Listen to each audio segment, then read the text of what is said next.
I'd been wrestling with an event that had been echoing through my mind for decades. We were playing Ninja Turtles. It was my brother's birthday. There were ribs on the grill. I was chasing him around the summer house with a steak knife while we were setting the table. Seemed like a good idea at the time. And immediately after, a very big bang. Every echo begins with a moment, a sound, a statement, an experience that strikes us deeply enough to leave a mark. I was sick and tired of being sick and tired. These moments are energy released into the world. As they journey away from us, they don't disappear, but they circle back, inviting us to examine them, reshape them, redefine them, and grow from them. Thank you, sir. All right, bear with me for a second here. I am aging.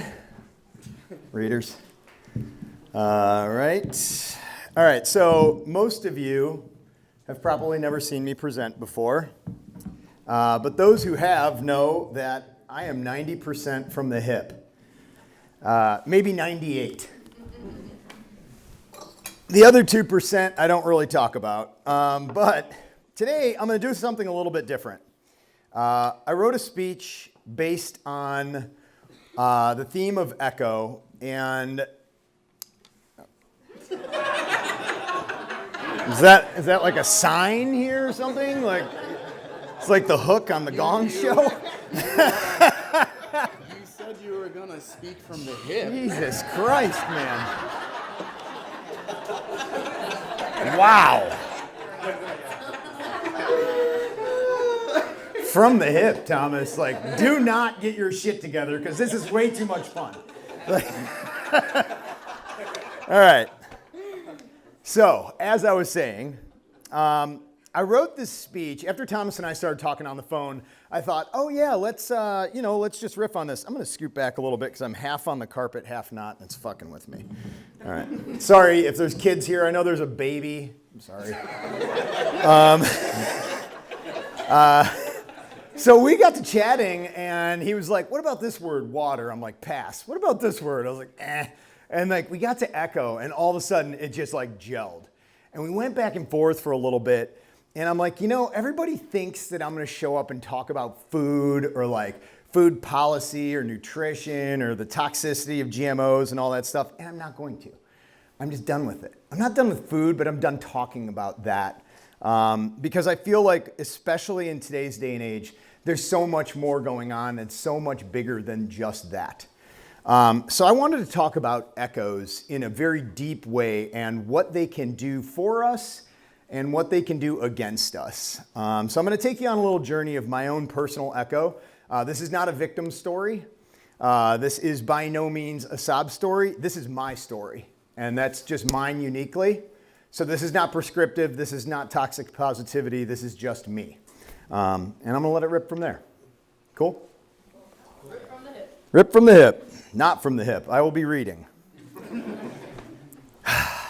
Imagine standing in the bottom of a canyon or at the opening to a vast cavern. You shout a word, a name, a question, and then you wait.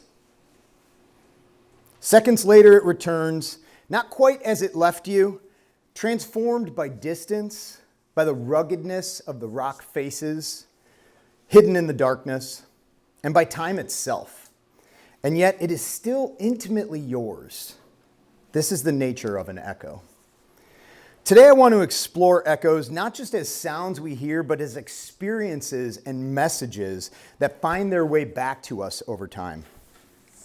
Echoes that can expand our consciousness into something big and infinite, or shrink us into something small and dense, depending on how we choose to engage with them. We're going to look at the 3 stages of an echo. My echo, the origin of the echo, the journey it takes, and the meaning we choose to give it. In the beginning, there was light. And immediately after, a very big bang. Every echo begins with a moment, a sound, a statement, an experience that strikes us deeply enough to leave a mark. Think about a moment that shaped you. Maybe a piece of advice someone gave you, maybe a harsh criticism that you received in public, or maybe even a life-changing event. I'd been wrestling with an event that had been echoing through my mind for decades. An event that had shaped me through struggle and pain, and eventually beauty and release. It all started as a sound, and that sound was the words, "Get Dad." That sound was nervously muttered from the lips of my brother Brad while laying on his back, holding on to what was left of his leg, hanging in a glass patio door he just tried to kick open. He was scared. I was scared. We were scared. We were locked in a second that would live on in eternity in our minds. This moment, this energetic imprint, the very few drops of blood that seeped onto the steps, this moment would go on to shape all of us in my family in some way or another. While the echo of this event bounced off of every hard surface in my 11-year-old inner consciousness, I would unconsciously allow this to define me as a fuck up, as a problem, as a source of evil that almost took my brother from this planet before his time. This injury would also become the last free moment of play as a child. And not yet revealed also serve as the birthing of my oldest daughter, my marriage to my wife and soulmate Jackie, and then Sydney and Burke and grandchildren and the lot. We were playing Ninja Turtles. It was my brother's birthday. There were ribs on the grill. I was chasing him around the summer house with a steak knife while we were setting the table. Seemed like a good idea at the time. We were just kids. We were best friends. And we were each other's entire world. Fully embracing our innocence and our destructive, hyperactive nature at all times, regardless of company or consequence. The words, "Get Dad," and the following minutes were to become my origin, the death of a boy.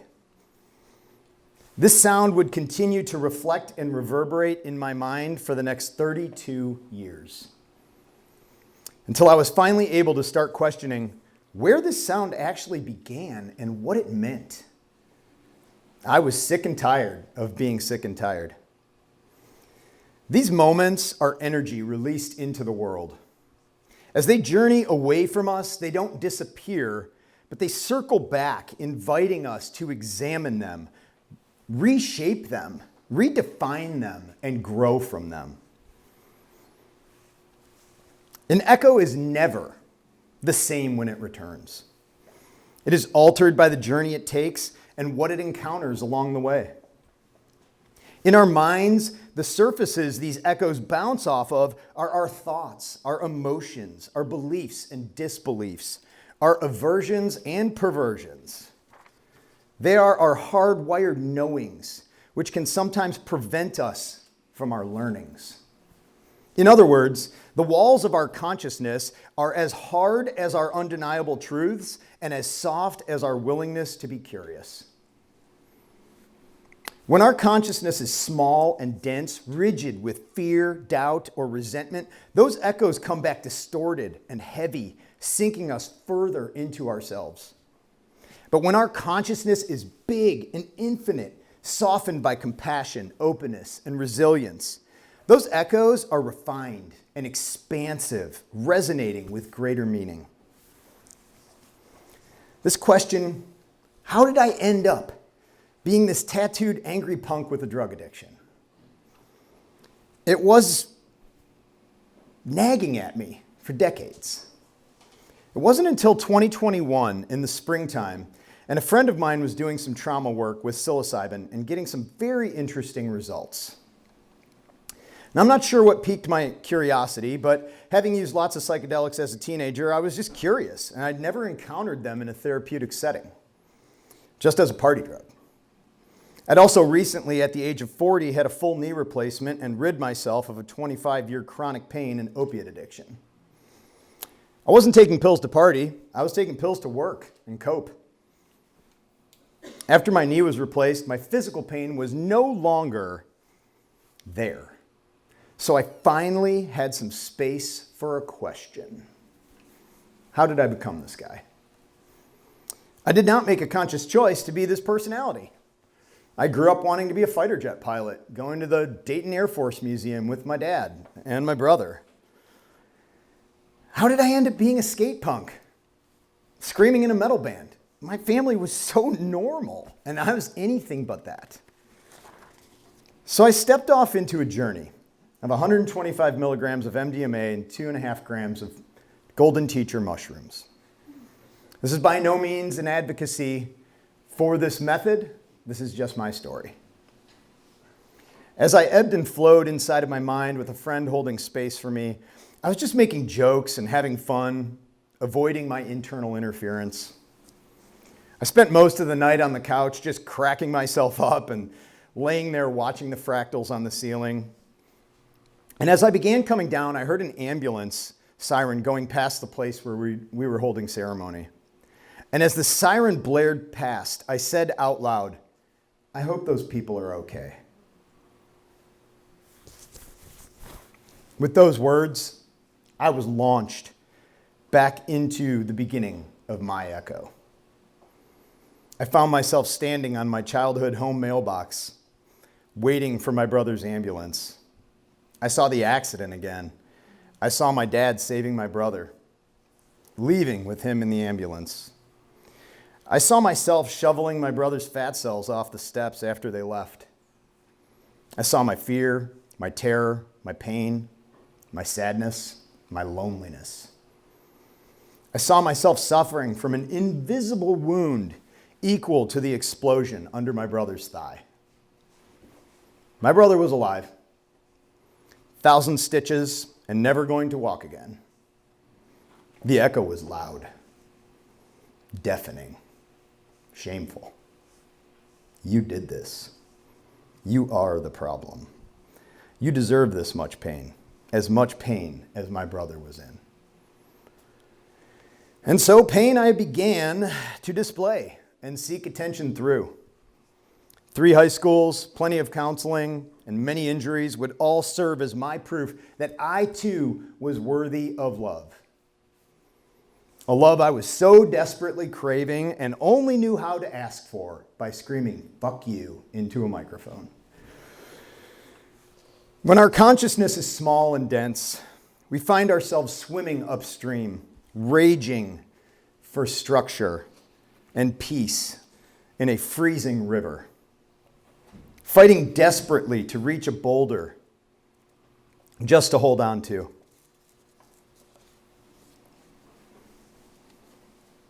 I want you to think about that for a minute.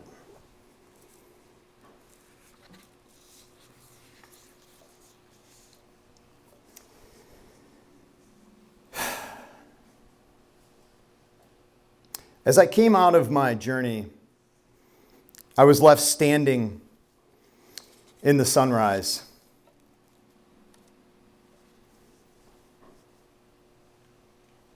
Just taking a moment and appreciating the preciousness of where I had arrived. I was no longer in pursuit of just a boulder to breathe and rest on. When our consciousness is big and infinite, we can step onto that very same boulder and several others to cross this same raging river. Perhaps the meaning we make of these moments is more impactful than the moment itself. When echoes return to us, we actually have a choice in that moment. Will we absorb them with the density of our small selves, letting them drag us down, making us smaller, heavier, less free? Or will we embrace them with the spaciousness of our big, infinite selves, allowing them to expand our understanding and help us rise? Sometimes we have no choice but to let time pass and allow the edges of these memories to soften.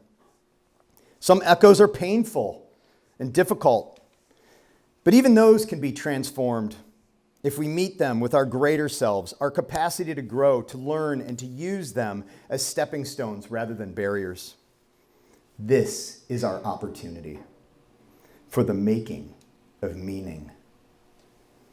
As the ceremony concluded, I was left standing in the sunrise, as I mentioned, staring out the window into the most magical world I have seen in decades.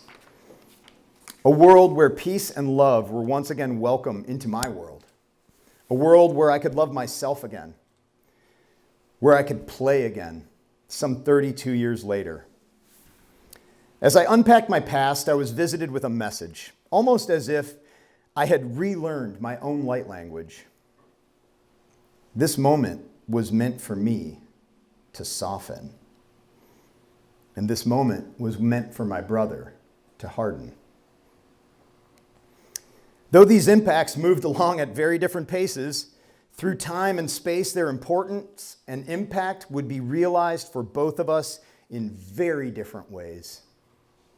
I went on to fulfill many non-ideal realities, including but not limited to teen pregnancy, narcotic addiction, abandonment of my values and responsibilities, a little bit of time in a prison cell, and eventually the United States Marine Corps.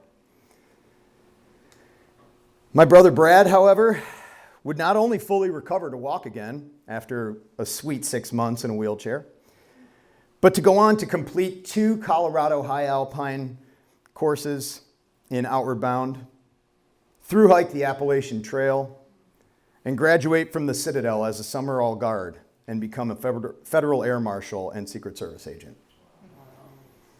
And a husband and a father and a total fucking stud. I didn't do too bad for myself either. Just took a bit of the scenic route through hell. But this was not my plight. This was my path. This is not a victim narrative, but a testimonial to what you can choose to do for yourself and you and therefore everyone else in your lives and in the world. You can choose to listen.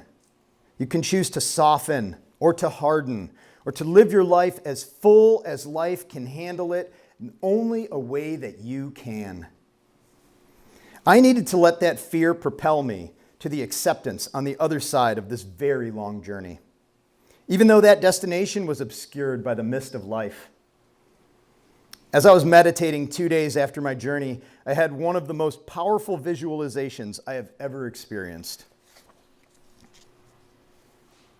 After about 20 minutes of deep breathing, I found myself in this liminal space. I locked eyes with my brother, and those words, "Get Dad," came out of his mouth. I saw his eyes directly in that moment. I entered into his wound, and I traveled past his dermis and fatty tissue, through his severed muscles and tendons, and into his femoral artery.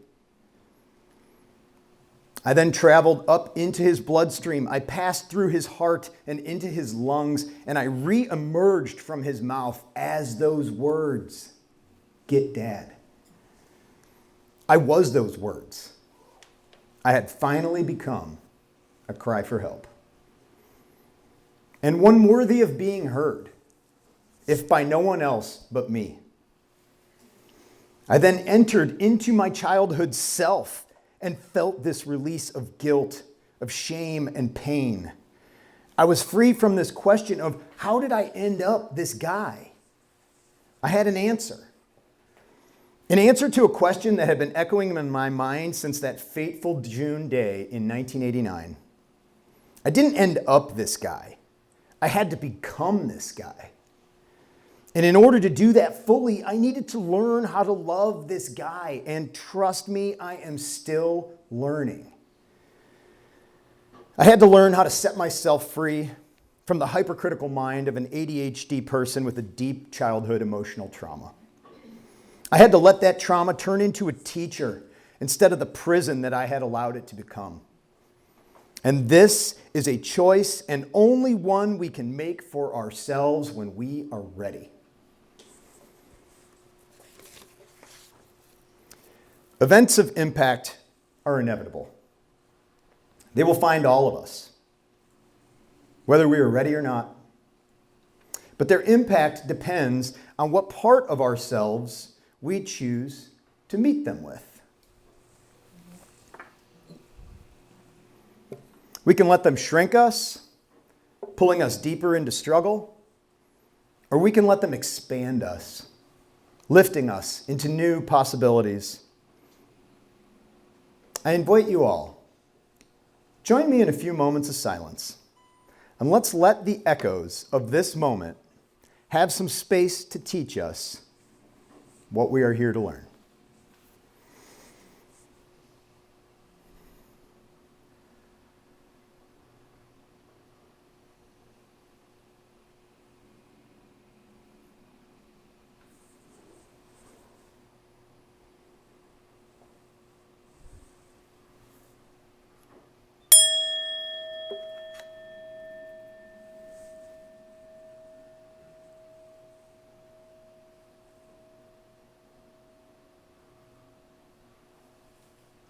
Thank you.